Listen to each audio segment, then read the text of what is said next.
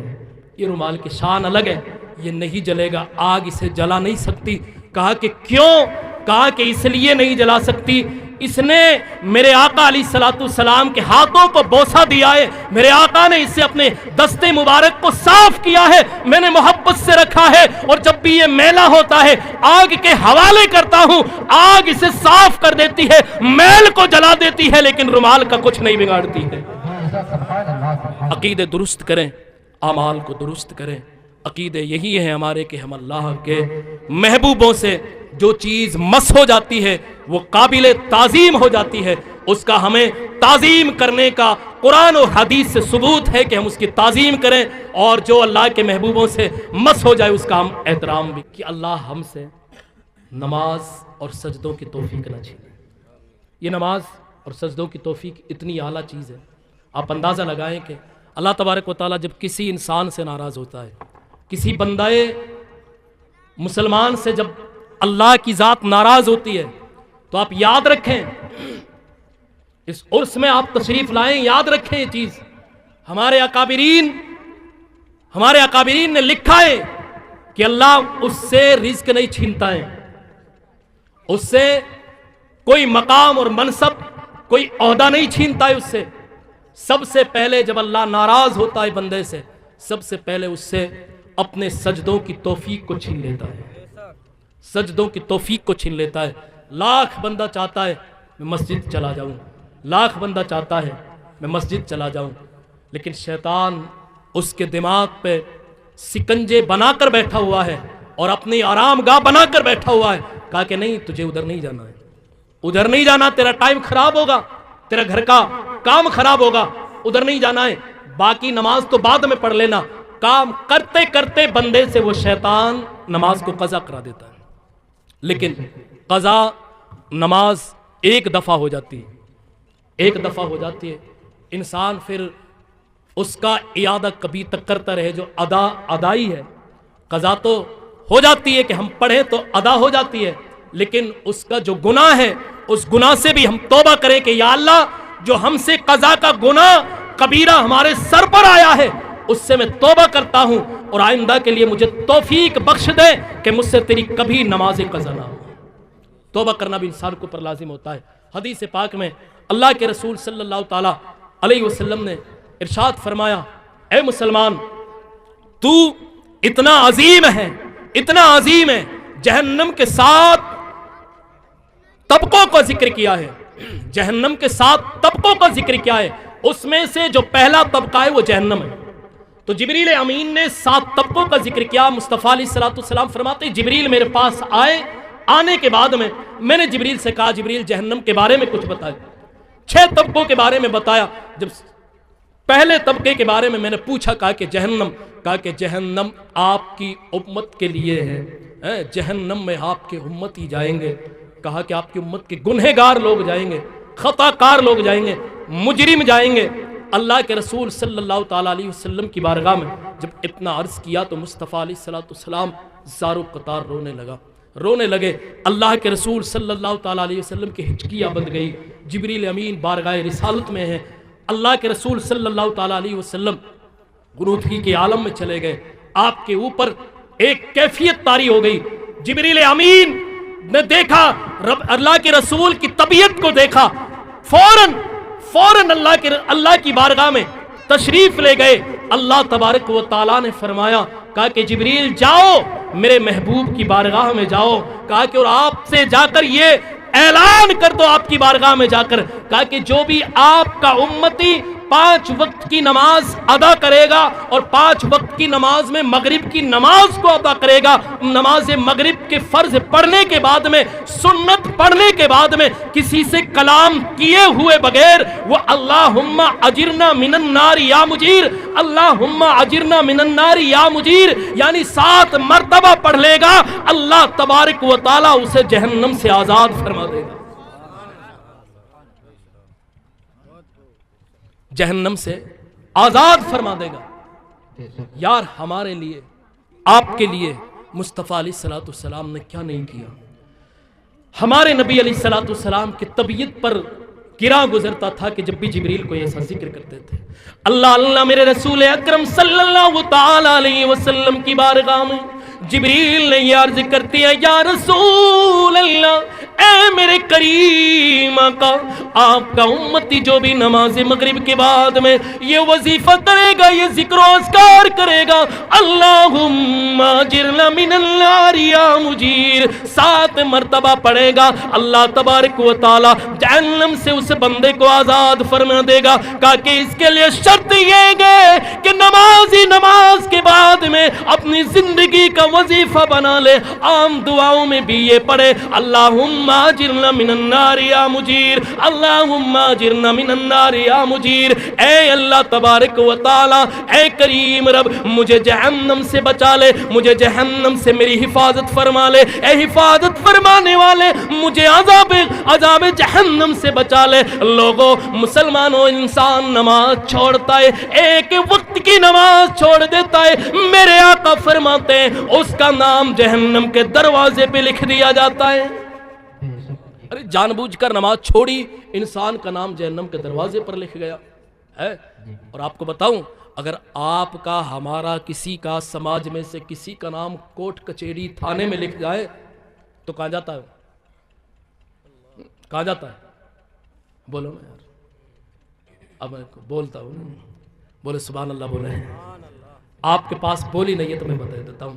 وہ بڑے بڑے نیتاؤں کے تلوے سپولتا جا کر، وہ ان کے تلوے چاٹتا جا کر، کہا کہ میرے بیٹے کا نام لکھ گیا، اسے کٹوا دو، کتنے پیسے چاہیے؟ جو چاہیے وہ دوں گا، لیکن میرے بیٹے کا نام فلاں مقدمے سے ختم ہو جانا چاہیے۔ ہوتا نہیں ہوتا؟ یہی ہوتا ہے۔ لیکن کبھی ہم نے غور و فکر نہیں کیا، سنا ہے، غور و فکر نہیں کیا،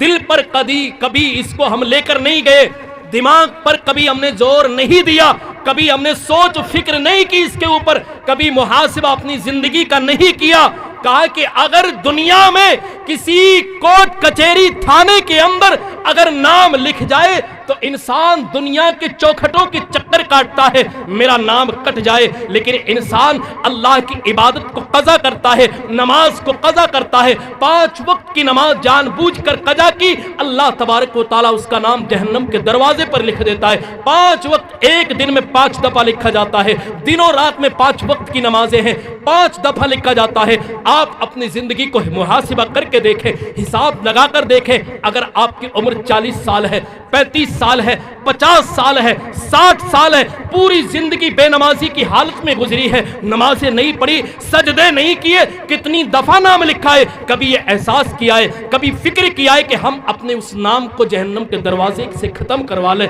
کیسے ختم ہوگا؟ رب کی بارگاہ میں سر بسجود ہو، توبہ کریں رب کی بارگاہ میں سچے دل سے، یا اللہ ہم سے جو قضائیں ہوئی ہیں انہیں ادائیگی کی توفیق بخش دے، اور جو ہماری زندگی باقی ہے اس میں ہم وقت پر تیری بارگاہ میں نماز ادا کرتے رہے۔ اللہ توفیق بخش دے گا، اللہ توفیق بخش دے گا۔ اور مسلمانوں، بنی اسرائیل کا ایک نوجوان ہے، ہمارے پاس دولت فراوانی سے ہوتی ہے لیکن توفیق نہیں ہوتی کہ نماز مسجد تک چلے۔ بنی اسرائیل کا ایک نوجوان، اللہ نے بڑی دولت دی ہے، ایک دن موسیٰ علیہ السلام کی بارگاہ میں گئے، کہا کہ اے اللہ کے نبی، اللہ سے آپ معلوم کریں، آپ اللہ سے کلام کرتے ہیں، اللہ سے معلوم کرے کہ میں اللہ کی نافرمانیاں کرتا ہوں، گناہ کرتا ہوں، عبادتیں نہیں کرتا، ذکر نہیں کرتا، لیکن پھر بھی اللہ مجھے بے تحاشا دولت عطا فرما رہا ہے، وجہ کیا ہے؟ پوچھے آپ رب سے۔ اللہ تبارک و تعالیٰ کے کلیم رب کی بارگاہ میں ہم کلام ہوئے، اللہ کریم نے فرمایا، اے میرے پیغمبر موسیٰ علیہ السلام، جس بندے نے تجھ سے سوال کیا ہے، جس بندے نے تجھ سے اپنی دولت کے بارے میں سوال کیا ہے، اپنے ذکر و اذکار کے بارے میں سوال کیا ہے، وہ سمجھتا ہے میں بڑا عقل مند انسان ہوں، وہ سمجھتا ہے کہ میرا رب مجھ سے راضی ہے، بے تاشا دولت عطا فرما رکھا ہے، وہ سجدے بھی نہیں کرتا، ذکر بھی نہیں کرتا۔ اے میرے کلیم، جا کر اس سے جا کر کہہ دینا کہ یہی میرا سب سے بڑا عذاب ہے کہ میں نے دولت بھی دے رکھی ہے اور میں نے اس سے سجدوں کی توفیق کو چھین لیا ہے۔ اب اندازہ تو لگائیں یار، کہاں ہیں آپ؟ آج دوسرے ہم پر تنقید کرتے ہیں، نماز نہیں پڑھتے، نماز کی نہیں کہتے، وجہ کیا ہے؟ ہمیں فکری نہیں ہے، ہمیں فکری نہیں ہے۔ قبر میں ہمیں جانا ہے، قبر میں بھائی ساتھ نہیں جا سکتا، چاہے آپ 1000 من سونا اس کے لیے چھوڑ کر جائیں، اگر اس سے کہیں کہ آپ میرے ساتھ لیٹ جائیں ایک لمحے کے لیے، نہیں لیٹ سکتا، نہیں لیٹ سکتا۔ کیوں؟ اس لیے کہ وہاں کی تو آپ کو سوال و جواب، سوالات کے آپ کو جواب دینے، وہاں انسان کے پاس نیک عمل ہوں گے تو آپ کی قبر میں حفاظت ہو جائے گی، حفاظت ہو جائے گی قبر میں، نیک عمل رہے آپ کے پاس تو۔ اور آپ اندازہ لگائیں، آخری بات حدیث پاک میں آتا ہے، کل قیامت کے دن اللہ تبارک و تعالیٰ کے کچھ بندے میدان محشر میں آئیں گے، اور آنے کے بعد میں ان کی پیشانیوں پر خاک لگی ہوئی ہوگی، مٹی لگی ہوئی ہوگی۔ اللہ کریم اپنے فرشتوں سے ارشاد فرمائے، کہا کہ جاؤ میرے بندوں کے پیشانیوں سے مٹی کو پوچھ دو،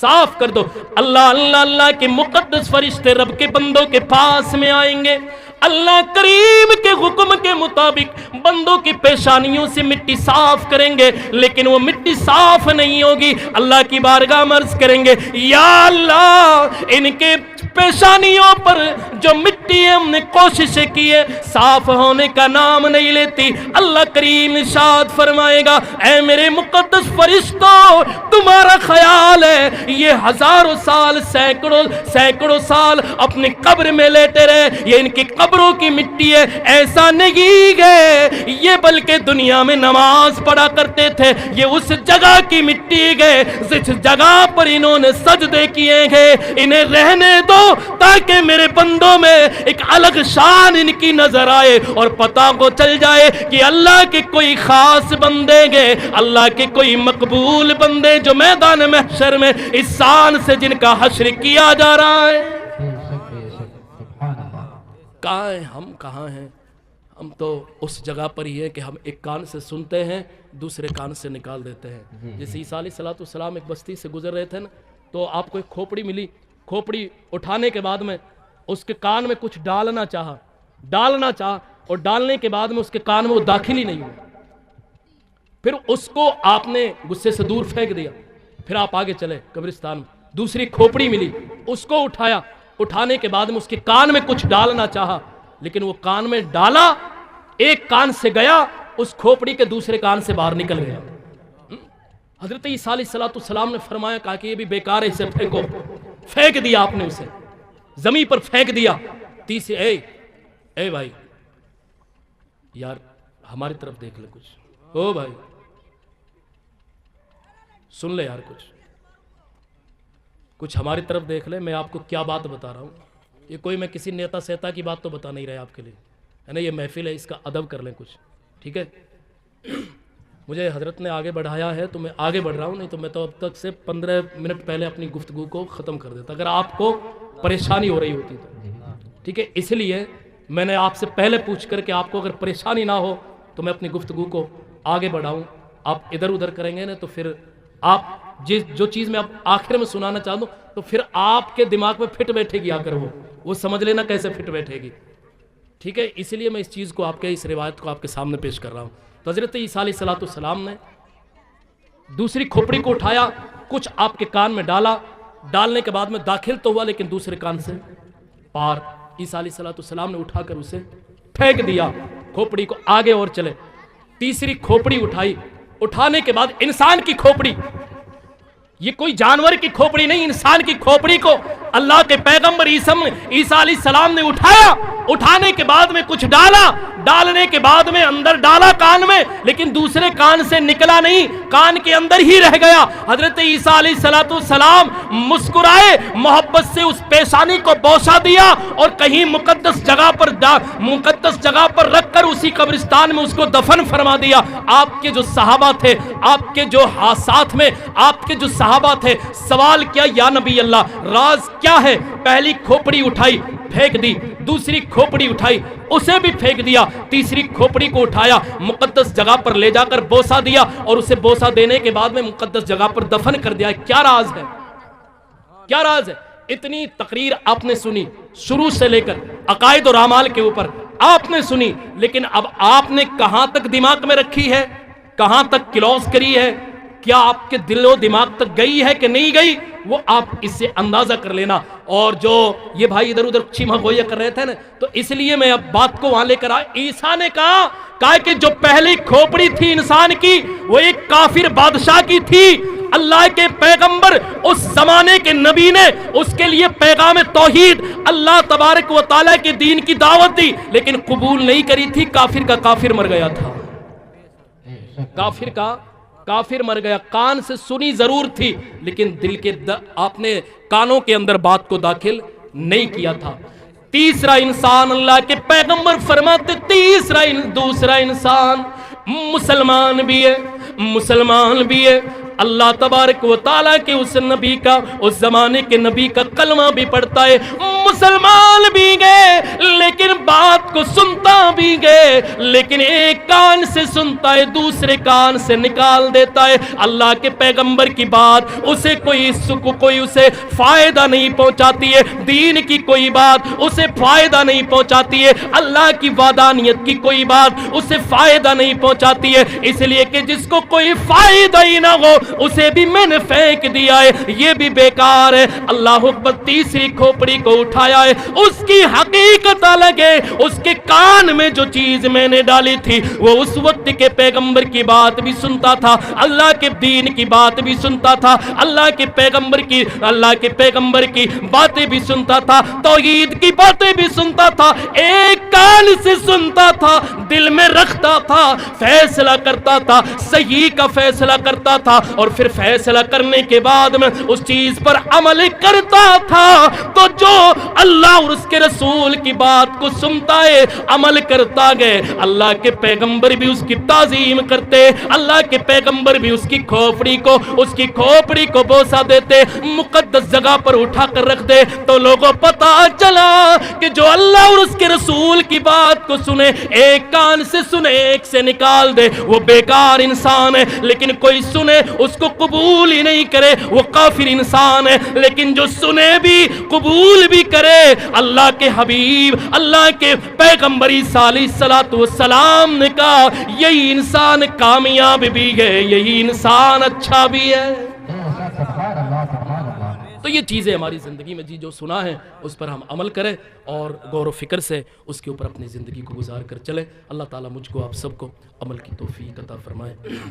اللہ تعالیٰ اپنے حبیب اکرم صلی اللہ تعالیٰ علیہ وسلم، آواز اب بالکل نیچے جا چکی ہے اس لیے کہ نعت شریف پڑھنا ایک الگ ہنر ہے اور وہ آواز سے چلتی ہے،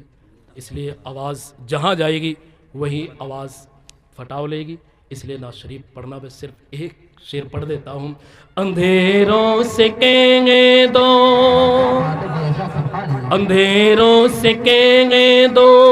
پہنچ جاؤں گا میں، چراغ محبت جلاتے جلاتے، ہاتھ اٹھا کر بولے سبحان اللہ۔ اندھیروں سے کہیں دو، پہنچ جاؤں گا میں، چراغ محبت جلاتے جلاتے، میری حاضری گو، میری حاضری گو، دیار حرم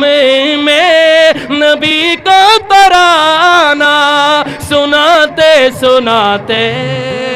میرے حاضری گو، دیار حرم میں نبی کا ترانہ سناتے سناتے، اللہ تعالیٰ مجھ کو آپ سب کو عمل کی توفیق عطا فرمائے. مصطفیٰ کریم علیہ الصلوۃ والسلام کے صدقے مجھ سے اگر کوئی غلطیاں خامیاں لغزش سے کوئی کفریہ کوئی جملے مجھ سے نکلے ہوں، میں ان سے اپنے حبیب کے صدقے توسل سے میں ان سارے جملوں سے توبہ کرتا ہوں، علماء کرام کو گواہ بنا کر. اللہ تعالیٰ میری ان خطاؤں کو معاف عطا فرمائے. اور میرے ساتھ سارے لوگ پڑھیں استغفر اللہ ربی من کل ذنب واتوب الیہ، لا الہ الا اللہ محمد الرسول اللہ. السلام علیکم ورحمۃ